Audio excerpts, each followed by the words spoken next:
मेरे प्रिय भाई और बहनों, बराबर कई बार कई युवक युवतियां मेरे पास आकर एक सवाल करते हैं, स्वामी जी मैं प्रार्थना करता हूँ, मैं वचन सुनता हूँ, आपके कार्यक्रमों को भी अटेंड करने का प्रयास करता हूँ, लेकिन मेरे जीवन में बहुत ज़्यादा प्रलोभन है और विशेष करके वासना संबंधी प्रलोभन है। इसको मैं हटाने का प्रयास करता हूँ लेकिन हटता नहीं है, मैं उलझ गया हूँ। इब्रानियों के पत्र के अध्याय 12 वाक्य 1 में संत पौलुस कहते हैं, पाप हमें उलझाता है, उलझ जाते हैं और सवाल करते हैं कि स्वामी जी ये कब तक चलेगा। मैं उनको एक ही जवाब दिया करता हूं और वो जवाब है, ईमानदारी से लड़ाई को जारी रखिए। कब तक के सवाल का कोई जवाब नहीं है। एक बहुत सुंदर बात है, एक बार एक 25 साल का युवक 75 साल के एक वृद्ध सन्यासी के पास गया और कहा कि महाराज ये बताइए, मेरे जीवन में बहुत परीक्षाएं होती हैं, प्रलोभन होता है, इन प्रलोभनों से मुझे कब छुटकारा मिलेगा, कब ये प्रलोभन बंद हो जाएंगे। सन्यासी जी ने कहा कि बेटा मैं 75 साल का हो गया हूं, मैं भी यही सवाल कर रहा हूं। हम प्रलोभन से बच नहीं सकते, प्रलोभन हमेशा रहेगा, जीवन के अंत तक रहेगा। हाँ, प्रलोभन का रूप बदलेगा, मात्रा बदलेगी, हमारे जीवन के अंत तक कोई ना कोई प्रलोभन रहेगा। जैसा कि मैंने कहा, मात्रा बदल सकती है, रूप बदल सकता है। आप जानते हैं वृद्धावस्था में कई लोगों में एक बहुत बड़ा प्रलोभन है, जीवन को अंत करने का प्रलोभन, निराशा का प्रलोभन, और ये तो सबसे खतरनाक प्रलोभन है। तो हम प्रलोभन से दूर नहीं रह सकते। इसीलिए प्रभु यीशु मत्ती के सुसमाचार के अध्याय 18 उसके वाक्य 7 में कहते हैं, प्रलोभन अनिवार्य है। प्रलोभन अनिवार्य है, यानी प्रलोभन रहेगा। इसीलिए प्रभु यीशु ने जब प्रार्थना सिखाई, हे हमारे पिता की प्रार्थना, तो प्रभु ने कहा कि इस तरह प्रार्थना करो, हे हमारे पिता जो स्वर्ग में है। आगे हम पढ़ते हैं, प्रभु ने कहा इस तरह प्रार्थना करो, हमें परीक्षा में गिरने ना दे परंतु बुराई से बचा। हमें परीक्षा में गिरने ना दें परंतु बुराई से बचा। यानी परीक्षाएं रहेंगी, प्रलोभन रहेगा। प्रभु यीशु के जीवन में प्रभु यीशु ने स्वयं प्रलोभनों का सामना किया। वचन में लिखा हुआ है 40 दिन और 40 रात जब प्रभु यीशु मरु प्रदेश में, निर्जन प्रदेश में उपवास और प्रार्थना में लीन थे, उस समय उनका बार बार प्रलोभन हुआ। कई प्रकार का प्रलोभन उनके जीवन में आया। आगे हम पढ़ेंगे 40 दिन और 40 रात के उपवास और प्रार्थना के बाद जब पवित्र आत्मा से भरकर प्रभु यीशु बाहर आ जाते हैं, उस समय भी प्रलोभन करता उनके सामने आ जाता है, उनका प्रलोभन करता है। क्रूस पर लटकते समय भी प्रभु यीशु का प्रलोभन हुआ। उनको चैलेंज किया गया कि यदि तू ईश्वर का पुत्र है तो इस क्रूस पर से नीचे उतर आओ। तो प्रभु यीशु को स्वयं प्रलोभनों का सामना करना पड़ा। पेतरुस के पहले पत्र के अध्याय 5 वाक्य 8 में पेतरुस कहते हैं, आपका शत्रु शैतान दहाड़ते सिंह की तरह विचरता है। आपका शत्रु शैतान दहाड़ते सिंह की तरह विचरता है, ढूंढते रहता है कि किसे फाड़ खाएं। यानी प्रलोभन करता शैतान चुपचाप नहीं बैठा हुआ है, बल्कि दहाड़ते सिंह की तरह दौड़ते रहता है, विचरते रहता है, ढूंढते रहता है कि किसे फाड़ खाएं। और ये भी समझ लीजिए, कोई भी ऐसा स्थान नहीं है जहां पर प्रलोभन नहीं आ सकता है। बताइए, उत्पत्ति ग्रंथ अध्याय 3 में हम पढ़ते हैं कि आदन बगान में प्रलोभन करता आता है। अगर आदन बगान में प्रलोभन करता आ सकता है, निर्जन प्रदेश में उपवास और प्रार्थना में लगे प्रभु यीशु के पास प्रलोभन करता आ सकता है, तो आप और मेरे पास प्रलोभन करता क्यों नहीं आएगा? जरूर आएगा। तो प्रभु यीशु कहते हैं प्रलोभन अनिवार्य है। हम कैसे प्रलोभनों का सामना करें, इसके बारे में हम संत पौलुस से सुनेंगे। संत पौलुस तिमोथी के दूसरे पत्र के अध्याय 4 उसके वाक्य 7 में इस तरह कहते हैं, मैं अच्छी लड़ाई लड़ चुका हूं, अपनी दौड़ पूरी कर चुका हूं और पूर्ण रूप से ईमानदार रहा हूं। पौलुस कहते हैं मैं अच्छी लड़ाई लड़ चुका हूं, अपनी दौड़ पूरी कर चुका हूं और पूर्ण रूप से ईमानदार रहा हूं। पौलुस ये नहीं कहते हैं कि मैं अपनी लड़ाई में जीत चुका हूं, बिल्कुल नहीं। पौलुस कहते हैं कि मैं अच्छी लड़ाई लड़ चुका हूं। अंत में कहते हैं मैं पूर्ण रूप से ईमानदार रहा हूं। और प्रभु ईश्वर आज हमसे भी यही कह रहा है, अच्छी लड़ाई लड़ो। हमारा काम है लड़ाई लड़ना, जीतना हमारे वश की बात नहीं है। प्रभु यीशु ने शैतान पर जीत पाई, संभवतः अंत में हमें जीत मिलेगी, लेकिन हमें अच्छी लड़ाई लड़नी है। देखिए संत पौलुस क्या कहते हैं। संत पौलुस कहते हैं एफेसियों के पत्र के अध्याय 6 वाक्य 12 में, आपने बार बार सुना है, पौलुस कहते हैं हमें निरे मनुष्यों से नहीं बल्कि इस अंधकार में संसार की अधिपतियों, अधिकारियों तथा शासकों और आकाश की दुष्ट आत्माओं से संघर्ष करना पड़ता है। हमारा ये जीवन एक संघर्ष है, हमारा ये जीवन एक लड़ाई है, एक जंग है। हम इससे भाग नहीं सकते हैं। वचन में लिखा हुआ है, कोरिन्थियों के दूसरे पत्र के अध्याय 12 में पौलुस ने प्रभु से कहा, वाक्य 8 से आप पढ़ेंगे, प्रभु से कहा कि प्रभु मेरे अंदर जो कांटा है, कोई ऐसी समस्या थी जिससे पौलुस बहुत ज़्यादा परेशान था। पौलुस ने प्रभु से कहा कि प्रभु इस कांटे को निकालिए। पौलुस कहते हैं कि मैंने 3 बार या बार बार प्रभु से कहा। प्रभु ने क्या कहा? मेरी कृपा तुम्हारे लिए पर्याप्त है, मेरी कृपा तुम्हारे लिए पर्याप्त है। संत पौलुस अपने जीवन में लड़ाई लड़ते थे, अपने जीवन में संघर्ष करते रहे। पौलुस कहते मैं ईमानदार रहा, पूरी तरह से ईमानदार रहा, यही हमारा काम है। प्रकाशना ग्रंथ के अध्याय 2 वाक्य 10 में प्रभु कहते हैं कि तुम्हारे ऊपर बहुत सारे अत्याचार होंगे, लेकिन अंत तक ईमानदार बने रहो, अंत तक ईमानदार बने रहो। तो ये लड़ाई लड़ना हमारा काम है, जीवन के अंत तक लड़ाई लड़ना हमारा काम है। शैतान से लड़ना, प्रलोभनों से लड़ना, परीक्षाओं से लड़ना हमारा काम है।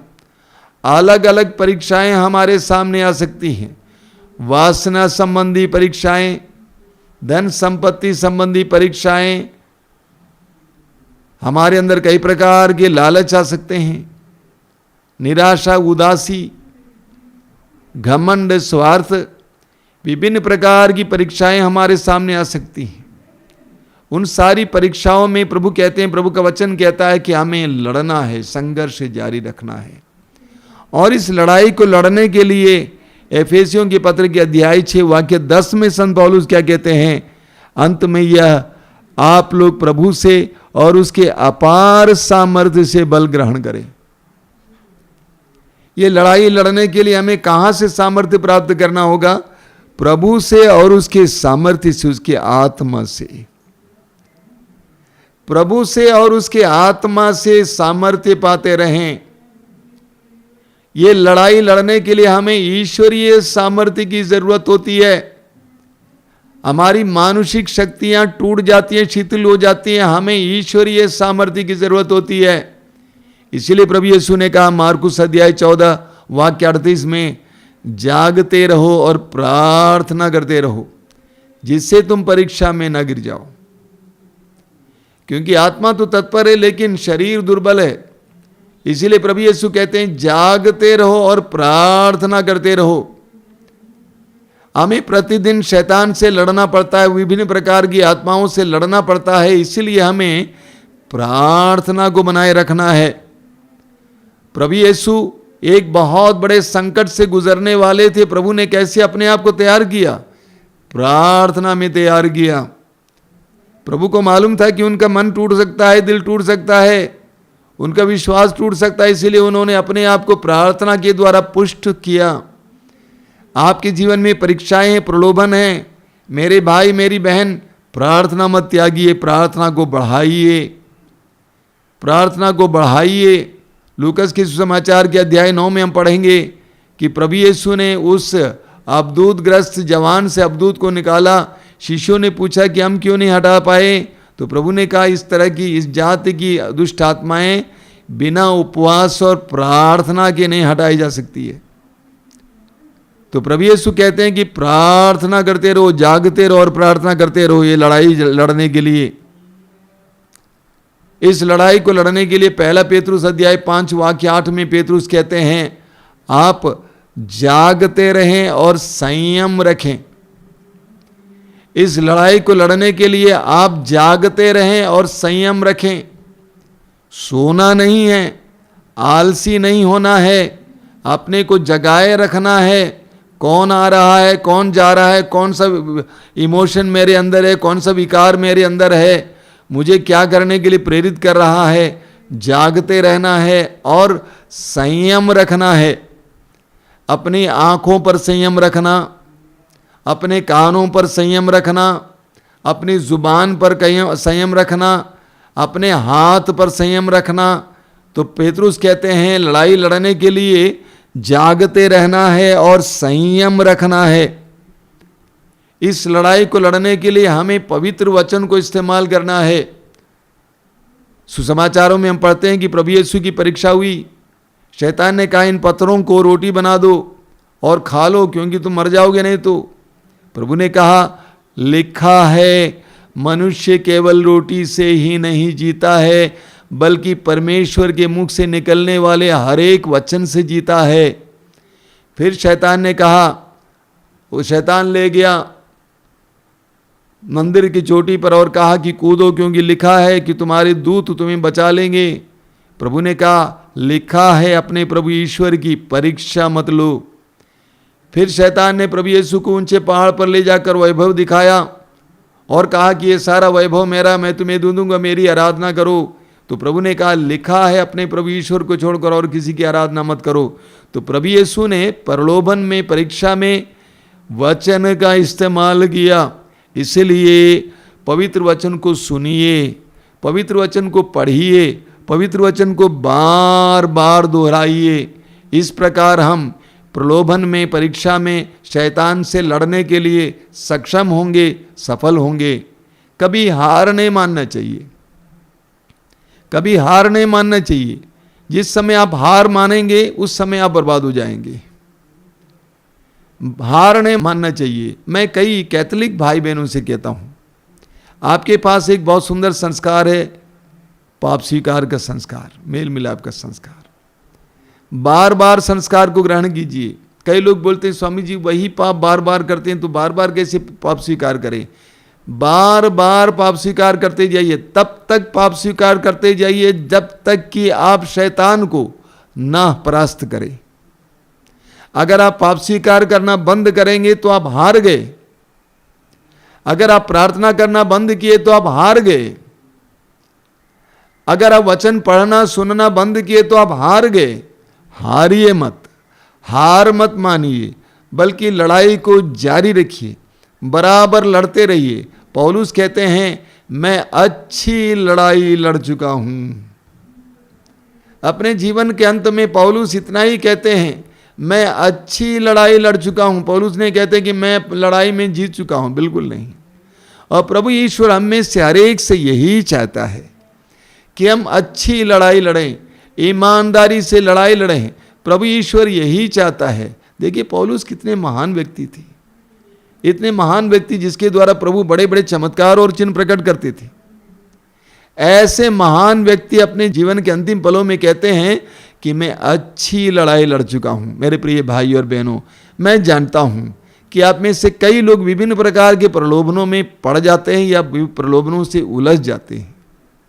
मैं स्वयं अपने जीवन में अलग अलग प्रकार के प्रलोभनों का सामना करता हूं। आसान बात नहीं है, क्योंकि शैतान कभी भी निष्क्रिय नहीं है। वो दहाड़ते सिंह की तरह विचरता है, कभी कभी चुपचाप हमारे जीवन में प्रवेश करने का प्रयास करता है। अय्यूब के बारे में सोचिए। अय्यूब इतने बड़े भक्त थे, धनी थे, उसके जीवन में शैतान ने उसके विश्वास को तोड़ने के लिए कितनी विपत्तियां लाई, लेकिन अय्यूब टूटा नहीं, विश्वास में बने रहे। इसी तरह हमें भी अपने जीवन में प्रलोभनों का सामना करना है। ये स्वीकार कीजिए कि प्रलोभन अनिवार्य है। पहले से स्वीकार कीजिए कि प्रलोभन अनिवार्य है, मुझे संघर्ष जारी रखना है, मुझे लड़ाई जारी रखनी है। आइए हम प्रार्थना करें। प्रभु यीशु ने हमसे कहा, प्रार्थना करो कि पिता हमें परीक्षा में गिरने ना दे, हमें प्रलोभनों में गिरने ना दे, परंतु बुराई से बचा। यही प्रार्थना आज भी हमारी होगी। हमें प्रलोभनों में गिरने ना दे। प्रलोभन होंगे हम जानते हैं, लेकिन उन सारे प्रलोभनों के सामने उसी तरह बर्ताव करने की कृपा दे जिस तरह तेरे पुत्र यीशु ने बर्ताव किया। तेरे पुत्र यीशु ने शैतान से कहा, हट जाओ शैतान, हट जाओ शैतान, और हट गया शैतान।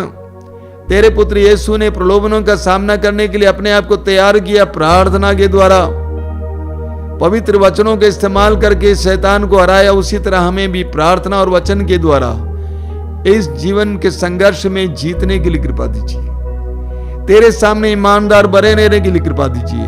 प्रभु यीशु इन पवित्र वचनों को सुनने वाले मेरे भाई बहनों को आशीर्वाद दीजिए। तेरे पवित्र सामर्थ्य उन्हें प्रदान कीजिए।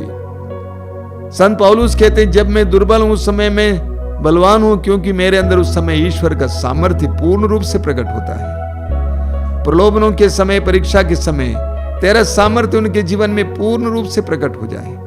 विभिन्न प्रकार के परीक्षाओं में पड़े हुए लोगों को इस समय तू छुटकारा देना हो। वासना संबंधी परीक्षाओं में पड़े भाई बहनों को छुटकारा देना हो। लालच के शिकार भाई बहनों को छुटकारा देना। नशे के शिकार भाई बहनों को छुटकारा देना। प्रभु यीशु हमारी इस प्रार्थना को ग्रहण कीजिए। आमीन।